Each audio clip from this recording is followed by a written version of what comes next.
Bueno, hola a todos, mucho gusto. Mi nombre es Manuel Arias, soy profesor aquí en la Universidad Rafael Andívar y me han pedido que platique un poco sobre lo que es la Cuaresma y Semana Santa en Guatemala. Realmente pues es un tema que me apasiona mucho. Vivir en Guatemala y no hablar de la Cuaresma y Semana Santa creo que es quitar la identidad del guatemalteco. Ninguna actividad, como lo iremos platicando a lo largo de estos minutos, mueve tanto y representa tanto como lo es la Cuaresma y la Semana Santa en Guatemala. Son 40 días, como se sabe, previo a la Semana Santa en la liturgia católica y luego la Semana Mayor propiamente dicho, pero luego de ello, es decir, durante el año en general, se vive y se espera esta temporada comprando turnos para llevar a las imágenes en hombros, en fin. Es decir, se vive todo el año esperando esta época. Entonces, realmente hablar de la Cuaresma y Semana Santa guatemalteca es algo muy bonito, algo que nos representa como guatemaltecos y que se vive intensamente en el país. Entonces espero en estos minutitos hacer un breve resumen de lo que es la Semana Santa en Guatemala y contarles y motivarles si algún día pueden venir a Guatemala, no se lo pierdan porque realmente es una experiencia muy bonita y en todos los sentidos, en gusto, en tacto, en ver, en visión, en fin, en muchas cosas más. Entonces, hablaremos un poquito de lo que es la Cuaresma y Semana Santa en Guatemala. Abro la presentación con una foto del Domingo de Ramos de 1989. El adorno de Jesús que acompaña en ese año son las bodas de Caná. Un dato importante es que en las procesiones se representa un pasaje bíblico y durante el año se piensa qué pasaje bíblico llevará la procesión. Es, la idea es catequizar, ¿verdad?, a los fieles, tanto a los devotos cargadores como a la feligresía en general que ve el paso procesional. Y luego otra característica propia de la Semana Santa en Guatemala pues son las alfombras y también ven ustedes en la presentación el inicio con una pequeña alfombra modestamente elaborada por mi familia y bueno, para el paso de una procesión. Un poquito de historia, contarles la llegada, evidentemente todos sabemos que fuimos conquistados por los españoles en 1524 aproximadamente, 23 por ahí, pero en Guatemala en el 1524 y bueno, con la llegada de los españoles también llegaron las costumbres y tradiciones de España. Somos herederos fundamentalmente de todo lo que se refiere a las provincias españolas. Eh, Guatemala pertenecía fundamentalmente al virreinato de la Nueva España, que empezaba en México, y de México se desprendió lo que fue la Capitanía General, fuimos Capitanía General, lo que significó mucho, es bien importante porque el estar tan cerca del Virreinato de México nos permitió, por sobre todas las cosas, pues ser centro de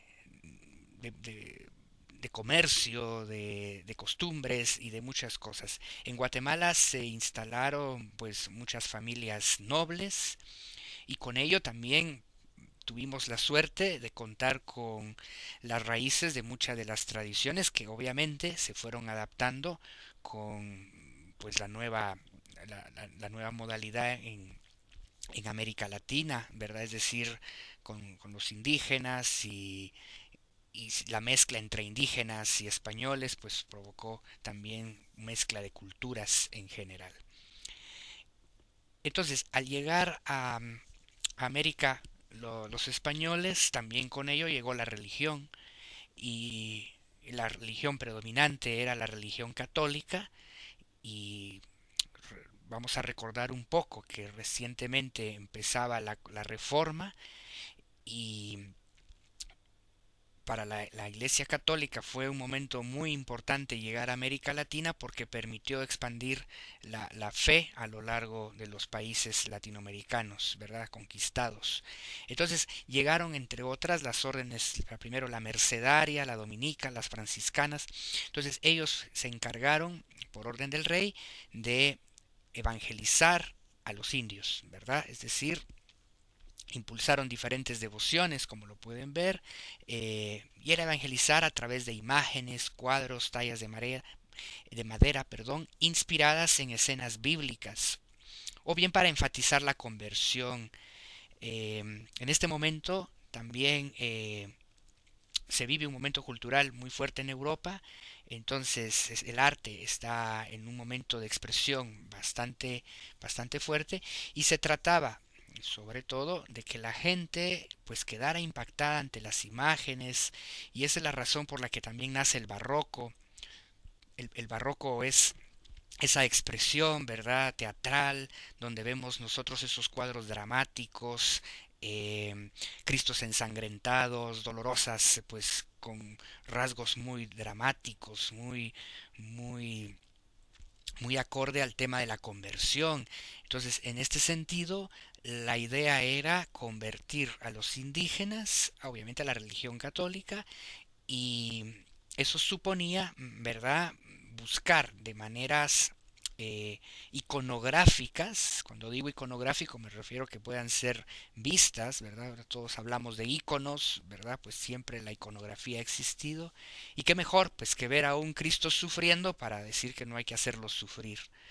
Entonces, en América, pues en Guatemala se instalaron principalmente las principales, los principales talleres de imaginería. En Guatemala se trabajó sobre todo la mejor imaginería de América Latina.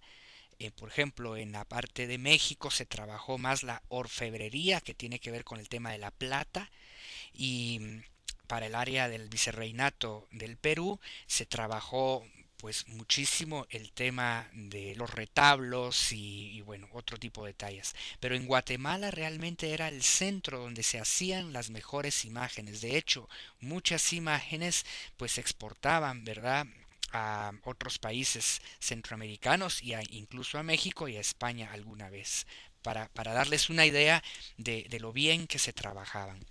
Y se tomaron ideas diferentes a las españolas. En España, pues normalmente las imágenes pues eran de talla, laminadas en oro, y muy pocos cristos de vestir. Claro, posteriormente se empezaron a crear imágenes de vestir, como podemos ver en la imagen que estamos viendo en la presentación. El Jesús, que fue el primero en elaborarse, en burilarse, fue la talla de Jesús de la Merced, que realmente es un icono en el país, porque fue el Cristo, el Nazareno, que da el inicio a la expresión de muchos otros Cristos. Entonces es Jesús de la Merced quien da la pauta para la talla de muchas otras imágenes, ¿verdad? Y bueno, Jesús de la Merced fue el Cristo de los nobles, es decir, fue el nazareno mercedario por excelencia, que inspiró las procesiones, es decir, es el patrono contra las pestes, las calamidades, en fin, por darles alguna idea. Y bueno, y ahí ustedes pueden ver, por ejemplo, está la Dolorosa, eh, está el Sepultado, eso es un Cristo muy hermoso, que se llama Cristo de la Penitencia. Eh, También contarles que cada Cristo, cada imagen, dependiendo la iglesia donde se encuentra, pues así también recibe su nombre. Es decir, se le da un nombre a la imagen, pero es el mismo Jesús. Vamos a aclarar que es el mismo Jesús, pero como claro, cada orden religiosa, cada cofradía mandaba o encargaba hacer su nazareno o su sepultado o su dolorosa, pues le fue colocando un nombre en función de pues hacerles diferentes y que tuvieran como de alguna manera cierta identidad. Bueno, pues eso es por ver algunas imágenes. Aquí vemos otras tallas hermosas. Está el Jesús de los Milagros, que es una joya del ultrabarroco, es verdaderamente hermoso. Eh, de vestir, como pueden ver. La idea de vestir a las imágenes también es porque la gente les puede regalar cosas. Es decir, esas túnicas que ustedes ven, por ejemplo, muy hermosa la de Jesús de la Indulgencia, también una talla muy antigua, posiblemente del siglo XVII, no se tienen datos exactos, pero bueno, vean ustedes la talla hermosa del Nazareno, pero además la riqueza en el bordado, la riqueza de la túnica, y por el otro lado pues vemos una túnica más sencilla. Entonces va a depender un poco de la procesión, del día, etcétera. Y bueno, pero la idea es que cada quien puede regalarle esas túnicas, las coronas, y justo por eso las tallas permiten ser de vestir, para que la gente le pueda tributar, agradecer a la imagen algún milagro, algún favor. Es decir, que es la idea de las imágenes es tener una fotografía de Jesús, es decir, un acercamiento a Jesús, es verle, ¿verdad? Es justamente eso. No es que sea Jesús en sí, ¿verdad? Sino que es una representación de Jesucristo. Vemos otros dos nazarenos hermosos, también coloniales. Vemos a Jesús del Rescate. Él se llama del Rescate porque las monjas eran las carmelitas descalzas y resulta que se quedaban sin dinero y entonces empeñaban o verdad o daban a Jesús o lo vendían por decirlo de alguna manera para ganar dinero y poder ganar para comer. Y luego las personas se sentían como comprometidas con que las monjas se quedaron sin su Jesús Nazareno y se los devolvían. Entonces por eso se llama el rescate, porque los rescataban de la, de la casa de empeño, ¿verdad? Y Jesús de Candelaria, pues porque que pertenece a la iglesia de Candelaria, pues también es una talla muy hermosa que que sale desde la época colonial el día Jueves Santo, ¿verdad? Dos imágenes hermosas, la primera de la Virgen de Soledad, que ven de su lado, el del lado superior de la pantalla derecho. La Virgen de Soledad de Santo Domingo es una imagen muy antigua, de 400 años por lo menos. Ven ustedes ahí un poquito la talla en su no sé, es antes del barroco, ¿verdad? Obviamente, porque es como más, menos dramática, como la que ven abajo, que es la Virgen que acompaña a Jesús de Candelaria. Así que, bueno, vean qué hermosa imagen, qué expresión, ¿verdad? Y justamente lo que busca es conmover, es acercar a las personas. Bueno, las primeras procesiones documentadas se realizaron posiblemente en el año 1543 en la vieja Guatemala, es decir, Guatemala sufrió varios cambios, ¿verdad? Por los terremotos y por el volcán que ustedes ven ahí, eh, pues se tuvo no erupción, sino que en la parte superior había un lago y llovió muchísimo y resulta que se inundó, entonces toda esa agua inundó la antigua Guatemala. Se llama antigua Guatemala porque ahí fue la ciudad antes que la nueva Guatemala donde vivimos. Entonces, esta antigua Guatemala se inundó y y ahí es donde fue fundada la ciudad de Santiago de los Caballeros de Guatemala y pues ahí estaba la muy noble y muy leal ciudad de Santiago. Y entonces ven ustedes que las procesiones evidentemente nacen ahí en la colonia, en esta antigua Guatemala, y pues ya tienen más de 400 años de existir. Luego, en el año 1973-74 fueron los terremotos que destruyeron, terminaron de destruir la antigua Guatemala. Y bueno, ahí ven ustedes las ruinas. Les invito a conocer la antigua Guatemala, es un lugar hermoso, es trasladarse a la época colonial. Y bueno, ahí tienen ustedes un ejemplo de las ruinas. Que, claro está, están todos los edificios originales, se han restaurado, en fin, pero esto es para darles una idea de que la antigua Guatemala pues fue la sede, era capitanía general, entonces imaginarán ustedes que eso supuso que realmente los españoles querían quedarse ahí. Todos los edificios son impresionantes y bueno, nadie quería irse de la antigua, pero como siempre hay situaciones políticas, había un grupo que se llamaba traslacionistas, que eran los que se querían trasladar a la nueva Guatemala de la Asunción, y luego los otros que eran los terronistas de, de justo de los terrones de tierra como los que vemos en la foto, y eso supone que no querían irse de la antigua. Bueno, pero por orden del rey tercero de España había que trasladarse entonces a la nueva Guatemala de la Asunción, y con ello había que trasladar a las nuevas, pues a todo mundo, es decir, y sobre todo a las imágenes religiosas. Pero para que ustedes vean la importancia que tienen las imágenes en el país, nadie se movía si no se venían los Jesuses o las vírgenes con ellos. Entonces la primera orden del rey fue: trasladen a las imágenes a la Nueva Guatemala para que la gente se venga. Si no se venía Jesús de San José, no se venía nadie. Si no se venía la Virgen del Rosario, que tiene mucha devoción también en octubre, pues no se venía nadie. Entonces, es decir, tenían que mover a sus imágenes, que la gente las quería mucho, no las podía dejar. Y bueno, ya en la nueva Guatemala de la Asunción, pues es donde se trasladan las procesiones.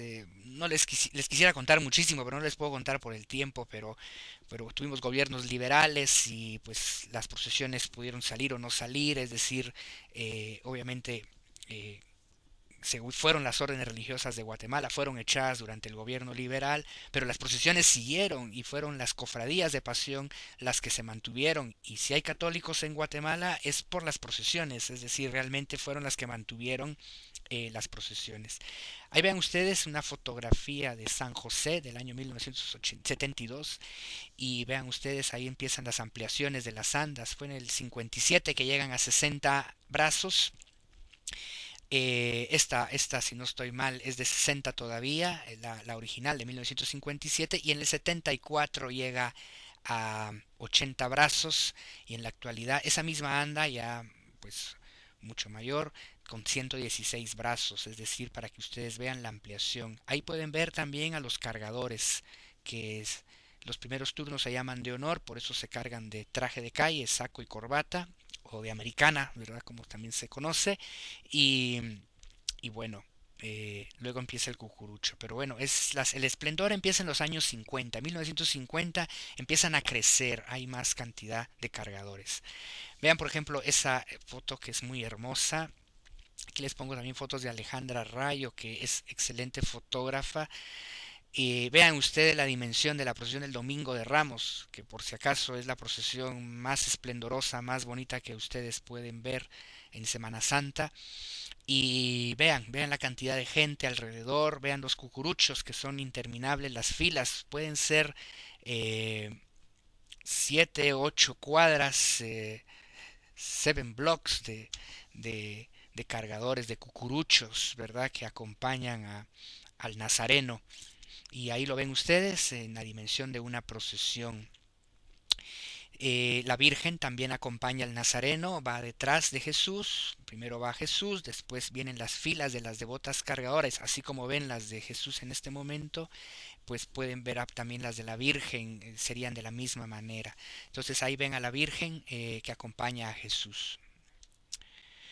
Para llevar a Jesús en hombros en la procesión debemos contar con algo que se llama turno. Y el turno es lo que ustedes ven en este momento. Son pues cartulinas, ¿verdad? Hechas de papel y que pues, tienen diferentes diseños, se van modificando. Les pongo una de Jesús de Candelaria de 1920 para que vean el turno como era de sencillo en esa época.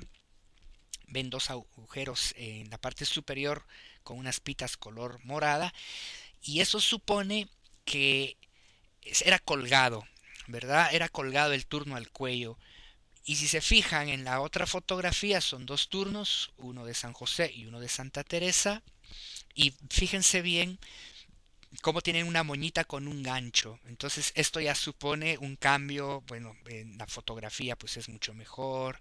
Y bueno, en el caso de Jesús del Rescate, que ustedes lo ven ahí, es una fotografía de Fernando Reyes, que es también un excelente fotógrafo, y vean qué buena foto.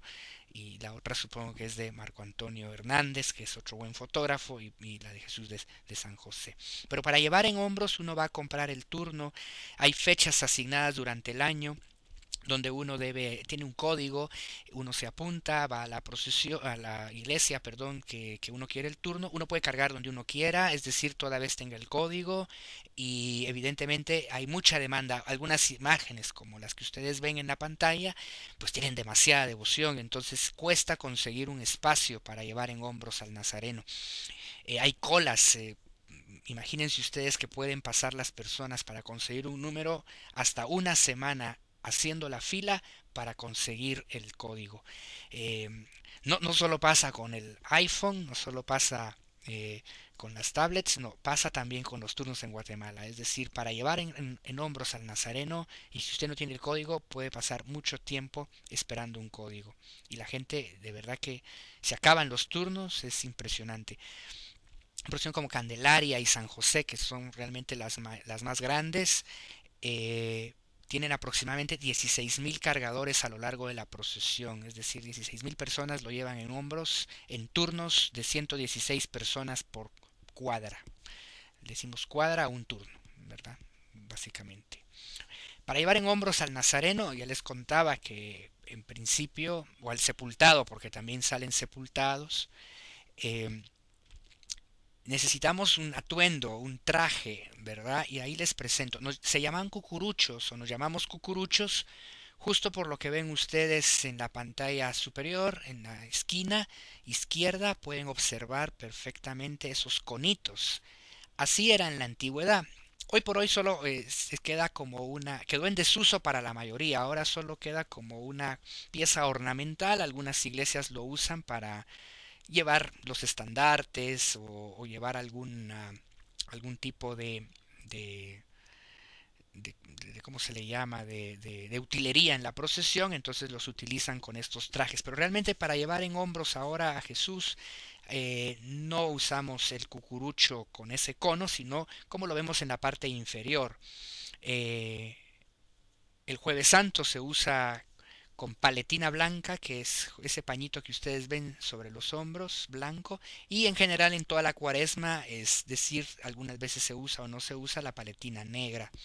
Pero el traje básico es el morado penitente, recordemos que la cuaresma se representa por el color morado, y el morado es característico en ello. eh, Quise poner otras fotos de veras sobre las flores. Es que también tenemos ese gusto en Guatemala, las jacarandas, que son unas florecitas color moradas, otras que se llaman matilixhuates, que son también una especie de palo rosa, que nacen y solo en esta época, y es también como que todo el ambiente cuaresmal. Pues bueno, y ahí está para llevar en hombros al sepultado, pues evidentemente por ser Viernes Santo, pues se usa túnica negra. Así que ese es básicamente el atuendo para llevarlo. Y ya les contaba que las comisiones de honor pues pueden usar americana, que se llaman de honor porque son los primeros turnos y han sido reservados tradicionalmente por las familias, porque en la antigüedad eran los turnos que tenían un precio mayor. Bueno, en la fecha todavía son más caros, pero el origen es porque estas familias ayudaban a sufragar los gastos de la procesión, entonces por eso es que se conservan básicamente heredados. Las andas es donde se portan las imágenes, ¿verdad? Es decir, sobre las andas van las imágenes. Vean, ahí les pongo tres ejemplos. Está esa que es muy grande, que es la de San José, que mide casi 22 metros de largo. Eh, la del Señor Sepultado de Santo Domingo, que la pueden ver abajo, que tiene para 80 cargadores. Exactamente no sabría decirles en metros, que serán tal vez 16. Y una pequeñita de la antigua Guatemala, que siguen saliendo procesiones y son muy bonitas también, sobre todo el quinto domingo de Cuaresma, que es la mayor de la antigua, la más bonita, eh, pues también está en la antigua. Entonces vean ustedes, esa es más pequeña, ¿verdad? Y va a depender también, ¿de qué depende el tamaño? Pues de la demanda de los cargadores. Se han ido ampliando por la cantidad de cargadores que hay, pues ya tienen un tope porque obviamente no podrían cruzar en las esquinas, como pueden ustedes ver, está muy justa ya para cruzar ahí, y pues más grande sería difícil. Así que pues ya van topando en el tamaño, y por eso es que se toman decisiones como para darle más oportunidad a la gente. en fin, pero ese es el anda procesional donde va, que es realmente un altar movible donde se lleva al Nazareno pues con mucha devoción y respeto. Ahora les hablo un poco de la música. La música de Semana Santa es muy característica. Se llaman marchas fúnebres y no es porque sean marchas fúnebres donde la gente se va a poner triste o que de alguna manera no, no, no se deprimen, lo que fuere. No, es una música que acompaña al nazareno, muy propia de la época, evidentemente solemne. Su influencia es fundamentalmente española, obviamente, como todo, pero los músicos guatemaltecos cobraron su propia identidad. Hay una cantidad impresionante de música cuaresmal de Semana Santa y hay una producción infinita. Hemos tenido excelentes, pero excelentes compositores de marchas fúnebres. Les quiero compartir una que es Mater Dolorosa, que es la marcha oficial de Jesús de San José del Domingo de Ramos, es porque hay marchas oficiales, es decir, que se le dedica a una imagen específicamente. Claro, no porque se le dedica a una imagen no se le puede tocar a otra, eso no es así, sino que realmente se le puede tocar a todas las imágenes, pero que uno las reconoce como que, esa fue dedicada a Jesús de San José, esa fue dedicada a Jesús de Candelaria, o esa se la dedicaron a Jesús de la Merced. Entonces, Julia Quiñones es la autora de esta marcha que ustedes escucharán a continuación a manera de ejemplo de lo que es una marcha fúnebre. Es muy sentida esta marcha, es muy querida por todos los cucuruchos y realmente es de esas marchas que uno espera para escuchar. Los dejo para que escuchen un momento, una breve introducción, ya luego ustedes la escucharán completa, pero para que escuchen un momento esta marcha fúnebre.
Bueno, como se pudieron dar cuenta, así funcionan las marchas fúnebres. Hay compositores muy reconocidos, Manuel Antonio Ramírez Crocker, Pedro Donis Flores, por darles algunos ejemplos de músicos muy famosos que tienen varias composiciones. Hay marchas muy clásicas como La Fosa de Santiago Coronado, es decir, tenemos un sinfín de marchas guatemaltecas preciosas. Eh, ¿Por qué nacen las marchas? Pues la idea es acompañar también, o sea, el gusto auditivo, como les decía al inicio, ya vimos gusto visual, el tacto de llevar en hombros a la imagen, de tocar el anda, eh, en fin, la Semana Santa es muchas cosas, pero ¿cómo nace la música? Pues bueno, fundamentalmente es para acompañar a la imagen, pero se puede dedicar por devoción, se puede dedicar por algún favor recibido, es decir, un milagro, entonces el músico le dedica la composición y entonces obviamente esto ayuda a que vaya creciendo el pentagrama musical. Eh, la música se interpreta en cada cuadra, es decir, yo tengo mi turno y el turno incluye llevar en hombros evidentemente a la imagen, el anda procesional con la imagen y atrás viene una interpretación, es decir, por cada cuadra se toca una marcha fúnebre, en cada cuadra escuchamos una diferente marcha fúnebre. Las procesiones pueden tener un largo de procesión hasta de 18 horas, o sea, imagínense ustedes, estamos hablando de 122 turnos aproximadamente, 130 turnos aproximadamente durante todo un día. Procesión como San José sale a las 7 de la mañana y entra a la 1 de la mañana igual que la procesión de Candelaria. Algunas otras son más cortas, en fin. ¿De qué depende? Depende de la devoción, depende de la cantidad de cargadores, depende justamente de que haya mucha gente que quiera llevarlo en hombros. Y como les digo, obviamente, como todo en la vida tiene un límite, pues obviamente la procesión podría estar más de un día en la calle, pero obviamente no es así, ¿verdad? Todo tiene también pues cierto, se perdería un poco la devoción, en fin, todo tiene también sus normas. Ahí les coloco un ejemplo de la banda musical. Estuve buscando alguna foto donde se viera toda la banda completa. No la encontré, pero aquí ven ustedes, por ejemplo, pues van detrás del anda de Jesús o de la Virgen. Tanto Jesús como la Virgen llevan banda. Entonces aquí atrás pueden ustedes observar justamente la banda de música que acompaña la procesión. Las bandas, dependiendo eh, la procesión, cuando son las procesiones grandes, sobre todo en Semana Santa, pueden alcanzar hasta los 120 músicos, que son bastantes. Pero bueno, hay bandas más pequeñas de 25 o 30 músicos. La idea es acompañar al Nazareno o a la Dolorosa en la procesión. Me contaban un poco que están justamente viendo el tema de la música y la gastronomía, entonces vean, esta es justo una de la parte bonita de las procesiones, la música. No podemos concebir una procesión sin las marchas fúnebres. De hecho, los cucuruchos tenemos nuestros discos, tenemos nuestros USB que andamos en el carro, en casa, para escuchar las marchas durante la Cuaresma y Semana Santa. Es parte también de nuestra identidad. Toda esta música se graba y pues ahora con YouTube en cualquier sitio se pueden escuchar. La Semana Santa también tiene aromas cuaresmales, tiene el corozo que se los quería colocar ahí, es una característica muy propia. Este fruto se da en la costa sur del país y por Suchitepeques y justamente es como una penca de corozo, se llama.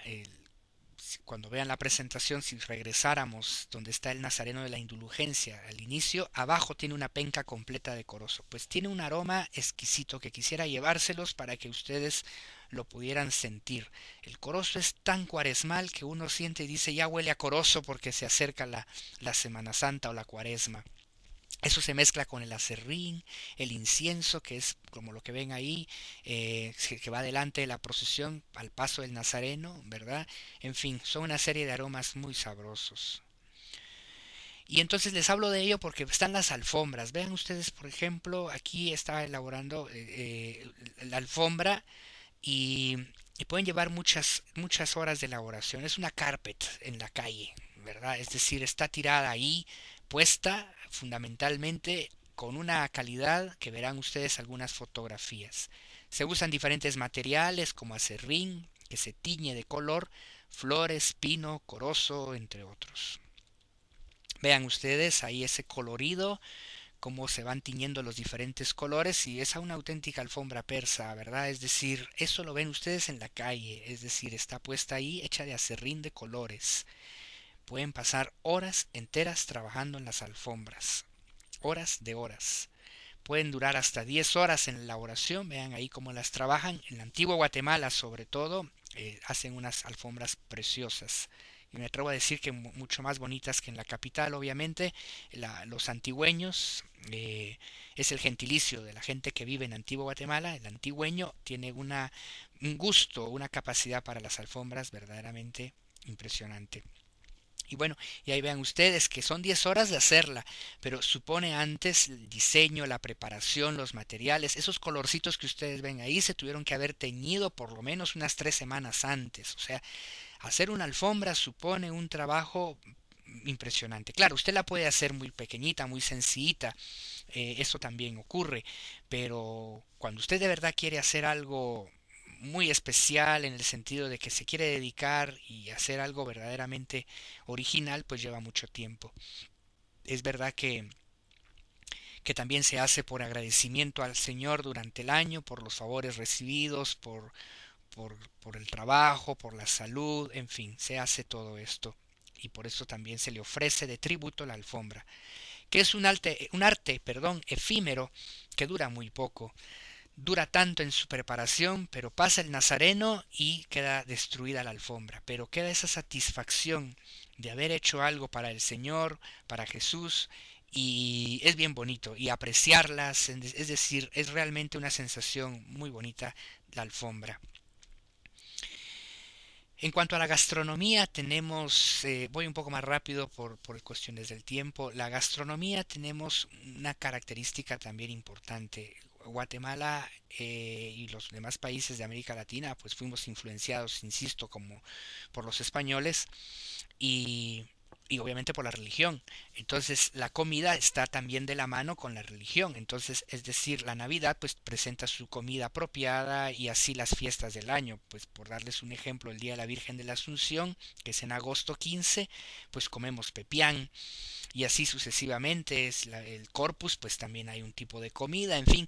Es decir, Guatemala es muy característica en eso. Esa fotografía que ven son unos tamalitos blancos hechos a base de maíz que se acompaña la comida principal, es decir, como que fuera pan, por decir un sustituto del pan. Y obviamente la cuaresma y la Semana Santa van de la mano con el ayuno y la abstinencia que incluye el abstenerse de las comidas o carnes rojas. Entonces es por ello que el pescado, el arroz, legumbres y el maíz cobran pues mucha importancia en esta época. La, la cocina española influyó muchísimo en ello y entonces se adapta el tipo de comida también por el hecho del ayuno y lo que la iglesia manda. Entonces lo que menos hay es ayuno, creo yo, porque es que se come tan rico que uno quisiera comer de todo en las épocas de ayuno. Algún ejemplo es el pescado a la vizcaína, es obviamente un pescado bilbaíno de Bilbao, España. Y fíjense ustedes que pueden ver ahí el pescado que se come el jueves y viernes santo, ¿verdad? Aceitunas, pescado, en fin, a base de una salsa con tomate. Eso es para jueves y viernes santo, porque no se come carne, entonces, pero pescado sí. Y los viernes de cuaresma se pueden acompañar, por ejemplo, de pacayas envueltas en huevo o curtido. El curtido también se puede comer bueno, es decir, esto se come todo el tiempo en cuaresma, pero el curtido también se acompaña el pescado a la vizcaína. Entonces, esto es muy propio también de Guatemala, el curtido. ¿Verdad? Que es como una especie de sustituto del arroz, por ejemplo. Y no es que no se pueda comer arroz, pero viene muy bien con el pescado, sabe muy rico. Vean ustedes esas pacayas envueltas en huevo, pues son muy sabrosas. También el chintal, que es una verdura eh, pues que se puede envolver en huevo, que también tiene un sabor muy especial y es un sustituto también de la carne, en el sentido pues de que no se comen comidas, carnes rojas. Las chilaquilas envueltas en huevo, que es muy sabroso. Y también hay postres, como las torrejas o molletes. La diferencia es que la torreja es más pequeña y el mollete pues es un pan más grande.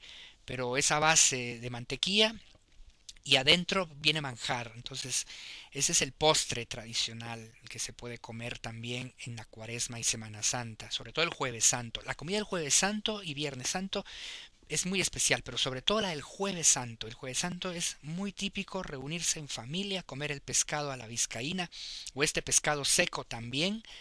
Usted puede elegir cualquiera de los dos. A mi papá, por ejemplo, le encantaba mucho el pescado seco. Entonces en casa siempre había el pescado seco y el pescado a la vizcaína. Entonces son diferentes porque este va envuelto en huevos. Si se fijan, les he puesto la imagen cómo se compra en el mercado, en el market, y luego cómo se compra y cómo se come ya envuelto en huevo. Entonces, evidentemente, esto ayuda para que nosotros veamos cómo es la comida. El Jueves Santo, insisto, es muy especial, se reúne uno en familia y pues come el pescado y el curtido y estos tamalitos que se les llama de viaje también porque acompañan a veces cuando uno sale de viaje y eso. En fin, les podría contar muchísimas cosas más. Ese día se visitan sagrarios, que es cada iglesia arregla de diferente manera a Jesús sacramentado. En fin, hay muchas otras cosas que podría contarles, pero que sería mucho más largo.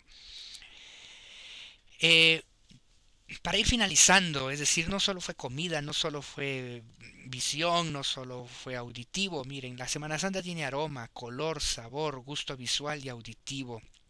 Es también un derroche de cultura, arte, religiosidad popular.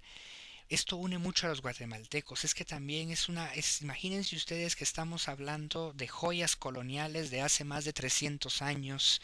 Y, o sea, es decir, si si quisiéramos no verlo con ojos religiosos también es posible porque podemos ver y encontrar toda una expresión cultural. Es que es de verdad, es toda una forma cultural alrededor. Y esto genera muchísimas cosas. Una unión entre los guatemaltecos es quizás de las pocas cosas que nos provoca identidad. Hay un problema en Guatemala y es justamente el tema de la identidad. Pero el tema fundamental de la Cuaresma y Semana Santa logra una identidad increíble en los guatemaltecos. Incluso en los no católicos. Es decir, mucha gente participa de la Cuaresma y Semana Santa no siendo católica porque le parece una expresión cultural, artística increíble.